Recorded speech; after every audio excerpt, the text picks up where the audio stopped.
जब भी आपको लगे और लोग आकर ज्ञान दे कि भैया 10 साल में तो बस मोदी ही मोदी हैं, तो मैं आपको 3 बड़े डेटा पॉइंट दे रहा हूं, उसको आप याद रखिए। जनवरी 2015 से लेकर जून 2016 तक 12 और 6 18 महीने तक इसी भाजपा, यही मोदी, यही अमित शाह, यही संघ, यही गवर्नमेंट, सारे प्रयास के बावजूद उनको कोई सफलता इलेक्टोरल नहीं मिली। असम एक एक्सेप्शन हुआ मई 2015 में। 2015 जनवरी में वो आम आदमी पार्टी से दिल्ली में हारे, नवंबर में महागठबंधन से हारे, मई में बंगाल, तमिलनाडु जैसे जगह पर हारे। लेकिन एक चीज जो उनको बचा ले गई वो असम में जीत। ये वो फेज है जब पहली बार बीजेपी की तब की सीनियर लीडरशिप ने ओपन पत्र लिखा था कि भाई जो पार्टी की कार्य पद्धति है इसको सुधारने की, बेहतर करने की जरूरत है। Opposition could not capitalise on that 15 months.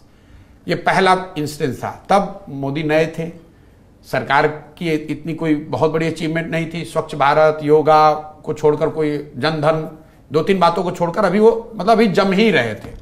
आपके पास शुरुआती 15 महीने में ये मौका आया था, लेकिन ऑपोजिशन पार्टी के लीडर्स ने उस समय क्या सोचा, अरे 5 साल में आए हैं, खुद ही जनता नाराज हो जाएगी, हट जाएगी। So you allowed them to make a come back. Then came the second phase, June 2017 से लेकर दिसंबर 2018 तक, फिर 18 महीना पोस्ट डीमोनेटाइजेशन। यूपी में तो उनको तुरंत सफलता मिली, लेकिन जब डीमोनेटाइजेशन की वजह से जो सोशल इकोनॉमिकल जो अनरेस्ट नीचे हुआ, उसका असर ये हुआ कि 6 महीने बाद तक, मतलब 2017 जून से आपने देखा गुजरात में एक आंदोलन शुरू हुआ, पटेल आंदोलन।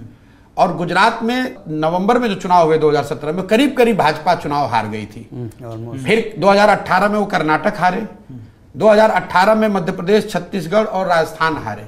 मतलब पूरे 1.5 बरस तक बीजेपी को कोई सफलता नहीं मिली।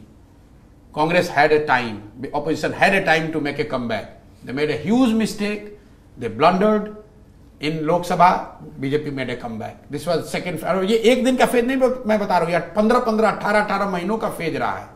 फिर तीसरा मौका, पोस्ट कोविड सेकेंड राउंड।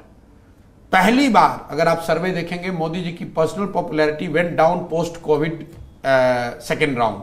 पूरे देश में हाहाकार मचा है। पहली बार जो middle class, urban middle class है, जो मोदी जी का एक तरह से अंधभक्त रहा है पिछले कुछ सालों में, उसका वो विश्वास हिला। जो कोविड में जब आपने क्राइसिस देखी, MOTN का सर्वे आप उठाकर देखिए, पहली बार मोदी का जो पर्सनल पॉपुलैरिटी अप्रूवल रेटिंग है, that was lowest in June 2021। उसके बाद बंगाल में उनको मैसिव हार हुई। That was the time when you could have mount a challenge. What did you do? For 1.5 years you are sitting at home.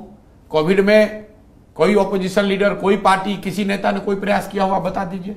Slowly he again made a come back. तो अगर आप 3 बड़े मौके 10 साल में, कम से कम 15-15 महीने के 2 और 1 साल का एक मौका ऑपोजिशन और ऑपोजिशन पार्टी के लीडर्स के सामने आया है, you couldn't capitalise on it. तो अगर आप कैच छोड़ोगे तो बैट्समैन 100 रन बना ही देगा भाई। And specially if is a good batsman, he is going to make you pay for it. तो ऐसा नहीं है, मैं बार बार आपको कह रहा हूं, ऐसा नहीं है कि 10 साल में कोई चैलेंज नहीं हुआ है, कहीं वो चुनाव नहीं हारे। ये तो जब आप पीछे बैठ के देखते हो भैया 10 साल से लगातार वही बने हुए। But there has been phases, prolonged phases, when they were on back foot, they were not knowing what to do, primarily led by Congress, could not capitalise on it.